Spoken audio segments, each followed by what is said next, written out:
अस्सलामु अलैकुम रहमतुल्लाहि बरकातुहू। दोस्तों, ख़वातीन जब कुरान मुक़द्दस को पढ़ती है, पढ़ने के बाद सबसे ज़्यादा जो टेंशन जो ज़हन में एक बात होती है वो ये कि कुरान मुक़द्दस तो पढ़ लिए, उसके बाद कैसे बख्शवाएँ।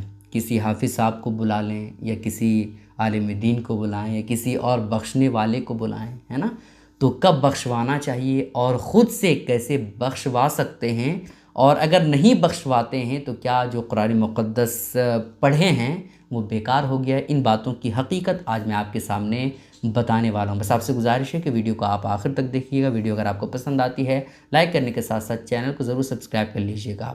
दोस्तों देखें, कुरान मुक़द्दस को आप पढ़ते हैं या कोई भी ख़वातीन पढ़ती हैं रमज़ान के महीने में, तो ये बहुत ही अच्छी बात है, क्योंकि रमज़ान के महीने में अगर कोई एक नेकी करता है तो सिर्फ़ और सिर्फ एक नेकी नहीं लिखी जाती है, बल्कि उसके नामा आमाल में बहुत सारी नेकियां लिखी जाती है।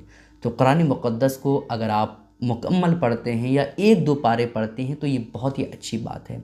अब बख्शवाना कैसे चाहिए, है ना? तो दोस्तों याद रखें कि बख्शवाने का तरीक़ा आप ख़ुद भी जान सकते हैं और ख़ुद से कुरान मुक़द्दस ये बख्शवा सकते हैं। कोई ज़्यादा मुश्किल काम नहीं है। कुरान मुक़द्दस का जो बख्शवाने का मामला है वो एक मेमोरी की तरह है। जिस तरह से एक मेमोरी कार्ड में, एग्ज़ाम्पल बता रहा हूँ, एक मेमोरी कार्ड में कोई भी चीज़ आप रखे हैं, जैसे किसी की तकरीर रखे हैं या कुरान मुक़द्दस का पूरा पारा रखे हैं, तो अगर आप शेयरिट से या किसी और चीज़ से दूसरे के पास शेयर करते हैं, तो जिस तरह से शेयर करने के बाद उसके पास वो चीज़ चली जाती है और आपके पास भी वो चीज़ रह जाती है, उसी तरह से बख्शवाने का मामला है।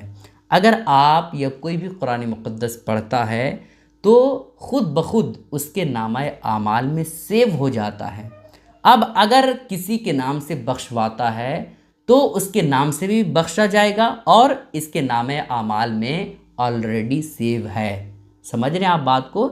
इसलिए अगर कोई ख़वातीन या कोई भी शख्स कुरान मुक़द्दस को पढ़ता है और अगर नहीं बख्शवाता है तो भी जिसने पढ़ा है उसके नामे आमाल में ऑलरेडी सेव है, उसकी नेकियां मिलेंगी। ठीक है। बख्शवाने का तरीक़ा क्या है? बख्शवाने का तरीक़ा ये है दोस्तों कि आप पहले जो है दुरूद पाक पढ़ें, उसके बाद आप कुल हुवल्लाह शरीफ आप 3 मरतबा पढ़ें, उसके बाद आप दुआ के लिए हाथ उठाएँ।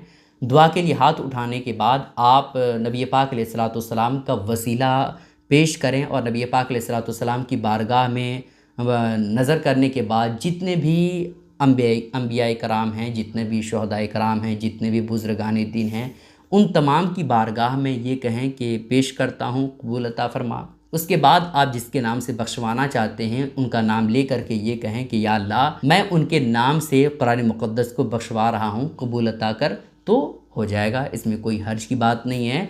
कोई आपको हाफिज़ कुरान या फिर आलिम दीन को बुलाने की ज़रूरत नहीं पड़ेगी, आप ख़ुद से भी बख्शवा सकते हैं। लेकिन अगर आप इतना नहीं करना चाहते हैं तो आप सिर्फ़ और सिर्फ दिल में ये इरादा कर लें कि हम ये कुरान मुक़द्दस पढ़ रहे हैं तो इसका सवाब जो है फ़लाँ शख्स तक पहुँचे। ठीक है, आप दिल में इरादा करें तो इतना ही काफ़ी हो जाएगा, क्योंकि अल्लाह रब्बुल इज़्ज़त दिलों के हाल को भी जानता है। ठीक है। गुजारिश है दोस्तों कि इस क्लिप को शेयर करें ताकि सारे लोगों को इस मसले की हकीकत मालूम हो जाए। अस्सलामु अलैकुम रहमतुल्लाहि व बरकातुहू।